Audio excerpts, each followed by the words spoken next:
Im Rahmen des zweiten Miles or More Community Fluges von Zürich nach Miami bot sich mir die unglaubliche Möglichkeit, im Cockpit des A330 Appenzell, Baujahr 2009-2010, auf einem Teilstück mitzufliegen. Ich hatte ausgiebig Zeit, den Piloten Chris und seinen Co-Piloten zu interviewen und alle Instrumente zu filmen. Dabei habe ich sehr interessante Einblicke erhalten, die ich mit euch teilen kann. Mein Dank gilt hier dem Swiss Management, repräsentiert von Andreas Gerber, und dem Flugkapitän Chris, die das möglich gemacht haben. Lasst euch das einmalige Video nicht entgehen und bleibt bis zum Schluss dabei. Ich wünsche euch viel Spaß und spannende Erkenntnisse.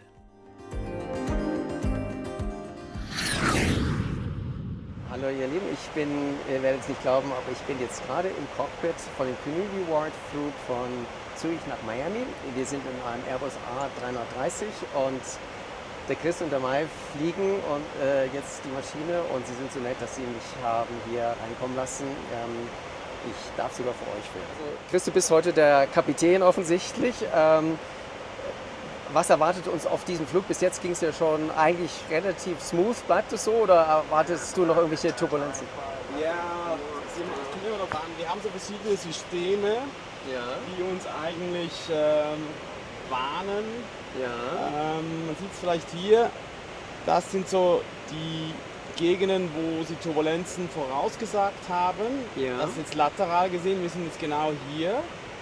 Und die vertikale Ansicht ist eigentlich, dass es unter uns liegen sollte. Also es sollte eigentlich gut sein. Was wir noch später haben werden im Sinkflug Richtung Miami, wird es ein bisschen schütteln, so ungefähr 10 Minuten. Das ist das Gebiet hier unten. Okay, spannend. Ja. Okay. Da sieht man, es ist zwischen... Was für Winde Nee, sind das ist das? eins weiter hier, Eins sorry, weiter. genau, hier. Okay. Das ist einfach, was immer das ist, aber das ist eine kurze Zeit. Das ist Okay. vielleicht 2-3 Minuten, Okay, je das nachdem ist wie wir also- runterkommen. Ja. Okay. Sollte gut sein. Aber eben, expect the unexpected. Das heißt, für alle Leute, die unterwegs sind, buckle up. Ja. Ja. Ja, gut, ich meine, das ist ja auch in 10 Minuten ist ja absolut vertretbar. Ja. Mal, du bist heute der Co-Pilot. Was ist dein Job? Also auf diesem Leg, der Chris ist am Fliegen, also ich bin am Assistieren, also ich Okay. mache die ganze Ah, Systemüberwachung Ja. und auch wie Flugplan, Fuel Überwachung. Also ist das Okay. wie geplant, sind wir im Voraus Okay. ein bisschen später oder so. Das hat wahrscheinlich auch was mit den Winden zu tun. Also wenn unerwartete Gegenwinde sind, braucht man natürlich mehr Fuel, als wenn man Rückenwind hat. Ja genau, also auf der Langstrecke haben wir jetzt auch der ganze Wi-Fi Ja. an Bord, also unsere ganze Windprognose sind immer up to date jetzt. Okay. Also die Prognosen sind eh genau. Also meistens gibt es keine große Überraschung, aber müssen wir auch überfahren zu schauen, wenn irgendwann irgendwie vielleicht ein Problem mit Fuel gibt. Recleared level 390, right? East Africa.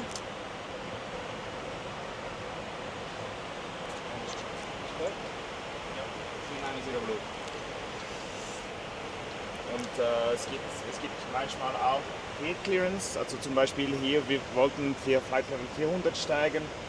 Jetzt Fluglotse sagt nein, wir dürfen nur bis Flight Level 390.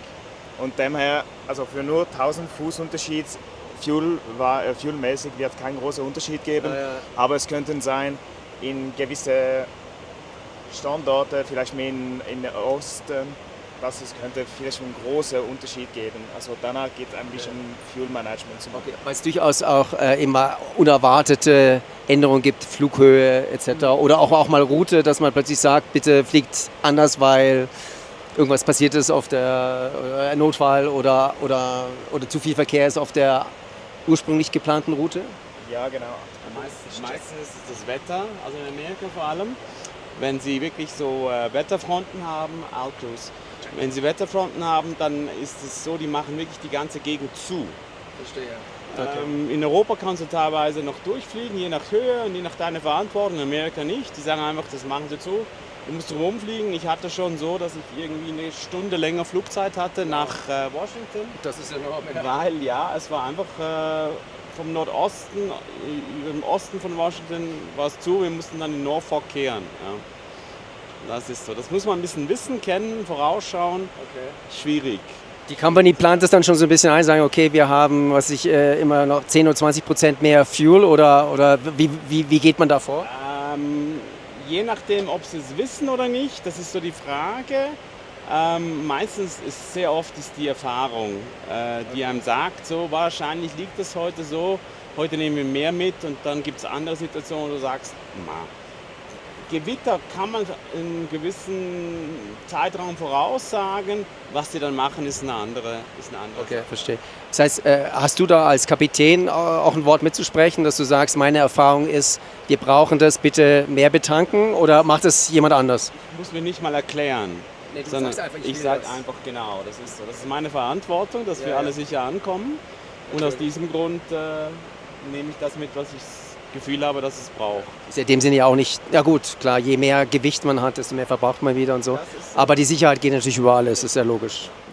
Auf meinen Reisen lege ich auf stilvolles, schönes wie praktisches Gepäck großen Wert. Zuletzt habe ich ausgiebig den Handgepäckskoffer Voyageur von Level 8 getestet.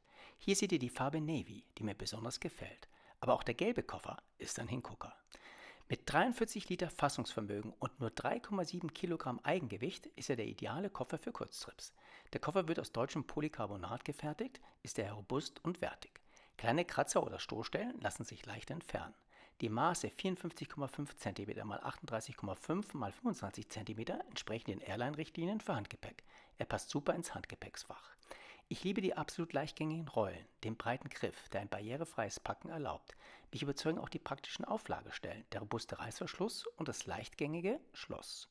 Die Innenaufteilung ist super praktisch. Beide Seiten sind etwa gleich hoch. Die Trennwände aus hochwertigem Plastik halten alles praktisch an seinem Platz. Die kleinen Extrafächer für Dokumente oder sonstiges erhöhen die Übersichtlichkeit. Wenn euch dieser Koffer genauso überzeugt wie mich, dann könnt ihr ihn über den Link in der Videobeschreibung gleich bestellen. Mit dem Rabattcode MeinCoach15 erhaltet ihr 15% Rabatt, auch wenn der Koffer bereits vergünstigt sein sollte. Am besten bestellt ihr jetzt sofort. Wir sind im A330, von der Kabine habe ich das Gefühl, dass es schon ein älteres Modell ist. Drückt sich mein Dings oder wie alt ist die Maschine, in der wir gerade sitzen? Oh, was ist jetzt? Das sind 12, 15 Jahre. Das ist die Hotel Julius, die neueste. 2009, 2010. Okay. Also 2009, 2010, okay. Sind die neueren Modelle vom Cockpit ganz anders oder ist es ein bewährtes Modell, was auch weiterhin so verbaut wird? Ich weiß nicht genau, wie die neuen Modelle aussehen. Ich denke nicht, dass sie sehr viel ändern werden. Wir bekommen jetzt ein Update mit gewissen Sachen. Das zum Beispiel das Verkehrsausweichmanöver, dass das dann in Zukunft automatisch fliegen kann. Ja. Das kann dieses Modell oder diese Version von der Avionics noch nicht. Es gibt so ein Update, das machen wir jetzt vor allem, weil wir später die 350er bekommen. Also jetzt im September kommt die erste, voraussichtlich. Und die kann das schon und jetzt probiert man das ein bisschen anzugleichen, dass die Cockpits und die Flugmanöver, wie man sie dann fliegt, nicht zu verschieden sind. Das hat so ein bisschen mit dem zu tun, weil wir dann teils die älteren Maschinen fliegen und dann jetzt neuerdings dann Ende Jahr die neuen. Also die neuen A350 sind wirken wahrscheinlich schon ein bisschen anders von, das glaube ich wahrscheinlich. Ja. Also, ich nehme es an, ich weiß nicht, ich kenne sie noch nicht. Ja, auf jeden Fall ist es sehr eindrucksvoll. Jetzt mal euren Blick mal ein bisschen sehen von vorne. Ist eigentlich gar nicht so ein sehr großes Fenster, was ihr so habt. Ich meine, ihr seht dann natürlich so, und wahrscheinlich schaut ihr mehr natürlich auf eure Geräte als das, was da draußen so los ist. Aber gibt es wahrscheinlich auch Momente, wo ihr schaut, okay, was passiert da vorne? Ja, klar. Gibt es keinen Rückspiegel. aber wahrscheinlich gibt es ja auch, habt ihr Bordkameras da auf diesem Flieger, wo man irgendwie links, rechts oder hinten irgendwie sehen könnte? Gibt es bei dem nicht, gell? Ja, okay, gut. Super. Werdet ihr auch auf dem Rückflug mit dabei sein oder wird es eine andere? Nein, wir haben das Vergnügen, dass wir 2 Nächte in Miami schön. bleiben dürfen. Und cool. Die Kabinencrew seit diesem Monat, soweit ich weiß, haben sie nur noch den sogenannten Einnächter. Also wir werden jetzt mit der Kabinencrew, die morgen ankommt, werden wir übermorgen mit zurückfliegen. Okay.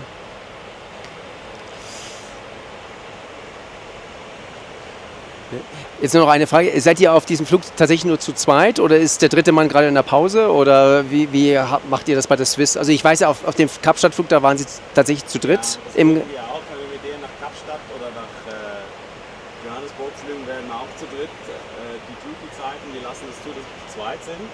ja, Wenn es nicht, also Miami ist ein bisschen so an der Grenze von der Länge, das Ja. ist das Maximalduty, die wir haben dürfen.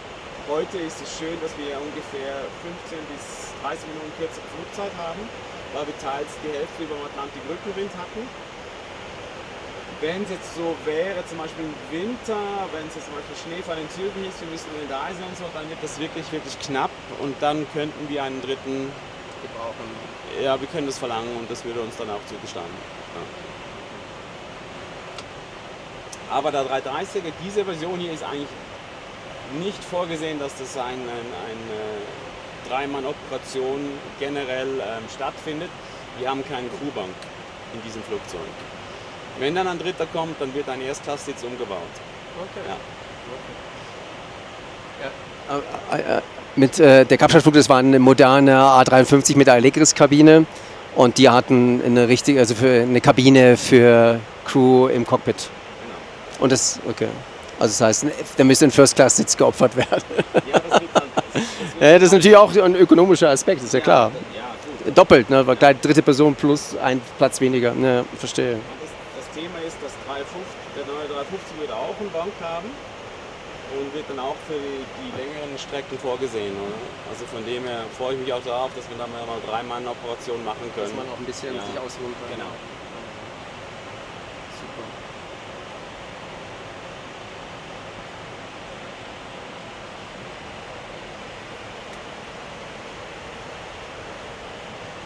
So, jetzt hier nochmal der Blick. Das ist schon sensationell hier. Kontakt. 3 Stunden ohne Funk? Ja, waren wir jetzt ohne richtigen Funk. Wie kommt 2442, American 198.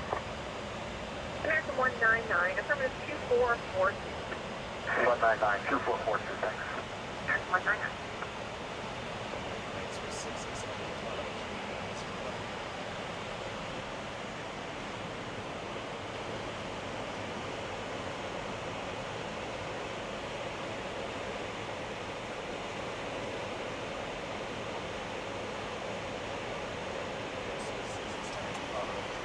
Also ich habe jetzt gerade erfahren, dass der Flug 3 Stunden ohne Funkkontakt war und jetzt ist er aber wieder da. Mit welcher Geschwindigkeit fliegen wir jetzt eigentlich gerade? 8,1. Was entspricht das? 400 über Grund 409 Meilen, das sind 700 360, 740 km/h über Grund. über Grund. Ja. Okay. Und dann nochmal 90 drauf durch die Luft. Okay, also gute 800, 820, 820. Okay, ich dachte gerade, das wäre ein relativ gemäßigtes Tempo. Aber haben wir relativ starke Gegenwinde oder fliegen wir einfach jetzt Also wir haben Kerosin sparend? Ja, wir fliegen Kerosin sparend. Unser sogenannten Kostindex 0, haben wir wirklich das, was so von Zeit und Strecke und am besten hinbekommt.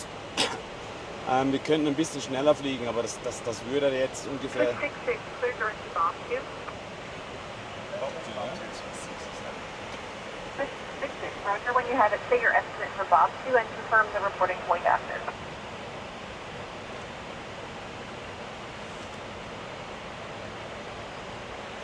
Und Selim, ne? Also, das ist schon. Haupttour Ja, 47. Genau, Selim Max, ne?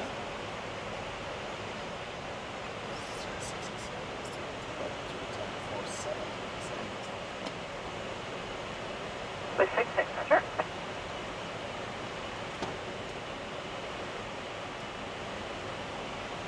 Also wir könnten so ein bisschen schneller fliegen, das würde uns so ungefähr 2 Minuten pro Flugstunde schneller werden oder sein lassen. Lohnt sich nicht wirklich. Es ist eine Viertelstunde bis 20 Minuten auf diesem Flug, es braucht einfach relativ viel mehr Kerosin und darum lassen wir es. Ja.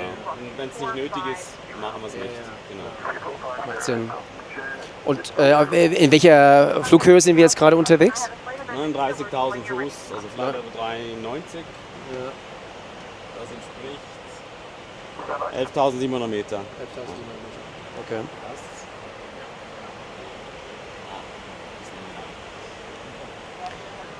Ist relativ starker Flugverkehr jetzt gerade auf dieser Strecke oder ist es relativ frei?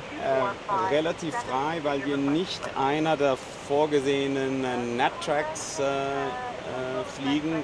Die NatTracks sind die normalen, standard vorgesehenen Routen, die man über den Atlantik fliegt. Die werden zweimal täglich neu bestimmt, je nach Wetter und Wind. Und wir fliegen eine sogenannte Random Route. Das heißt eigentlich eine mehr optimierte Route für unsere Destination. Okay. Und somit ist relativ frei. Das heißt also, es sind jetzt nicht x Flugzeuge um uns rum. Nein, das ist so. Aber auf dem Atlantik ist es so, dass du in der Regel 40 Meilen Abstand haben musst zum Verkehr. Und das ist ziemlich viel. Das ist sicher noch ein alter Zopf, aber die werden das beibehalten.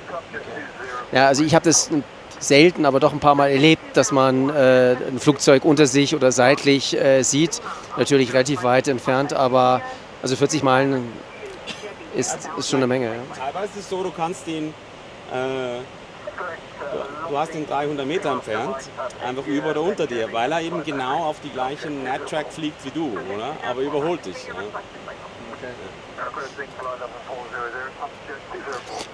Habe ich jetzt richtig verstanden, dass jetzt 3 Stunden keine Funkverbindung war? War da ein technisches Problem oder war... Ja, es ist so. Also normalerweise funken wir auf einer UKW-Frequenz. Das geht dann rackzack, so wie jetzt. Man versteht einander ziemlich gut. Da ja aber über den Atlantik eigentlich keine Bodenstation bzw. Relaisstationen gibt, dann wechselt man auf die Kurzwelle, auf Englisch HF. Und das ist relativ, also es geht länger und es ist relativ mit vielen Störgeräuschen verbunden. Und das ist eigentlich nur ein Notfall-Szenario, dass sie uns dann aufrufen oder wie sie aufrufen müssten. Aber das geht dann teilweise relativ lange. Das heißt, diese Kurzwellen, nicht die Ultrakurzwellen, sondern die Kurzwellen, die können mit der Erdkrümmung mitgehen und darum können sie auch, wenn wir weit weg von einer Bodenstation sind, dann durch die Erdkrümmung kann man sie noch verstehen. Aber es ist ein Rauschen und es ist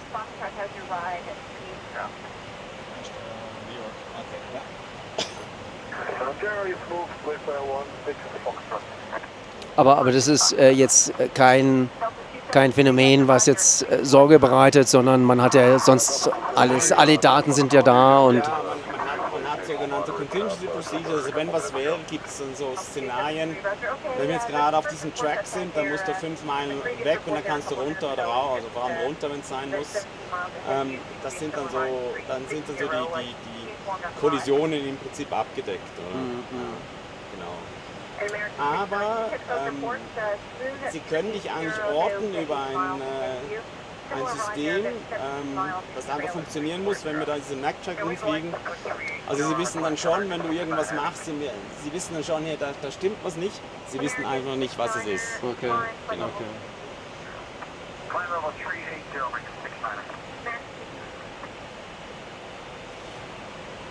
Wie lange bist du schon Pilot bei der Swiss? Oder wahrscheinlich auch noch bei anderen Fluggesellschaften? Ja, ich war früher Crossair, aber das ist eigentlich ja die Swiss heute. Ja. Seit 25 Jahren. Das ist sehr lang. Ja. Wie lange bist du dabei schon? Also bei der Swiss knapp 6 Jahren, aber ich bin auch bei anderen Fluggesellschaften vorher gewesen und seit 2017 etwas so. Okay. Warst du auch innerhalb der Lufthansa-Gruppe oder eine ganz andere Gesellschaft? So 2 kleine Fluggesellschaften, die jetzt leider nicht mehr da sind. Okay. Gut, aber dann war... Moment im Cockpit war für mich das Highlight des Fluges, obwohl noch einiges mehr passiert ist, das ich mit euch teilen werde. Seid also gespannt. Wenn euch dieses Video gefallen hat und ihr auch weiter nichts von Meilencoach verpassen möchtet, dann abonniert doch bitte meinen Kanal, gebt mir einen Thumbs up und lasst mir einen Kommentar da, den ich baldmöglichst beantworte. Wenn ihr persönlich mit mir in Kontakt treten wollt, dann werdet doch Mitglied auf meinem Kanal. Da bekommt ihr auch einen Blick hinter die Kulissen und weitere Privilegien. Herzliche Grüße von eurem Meilencoach.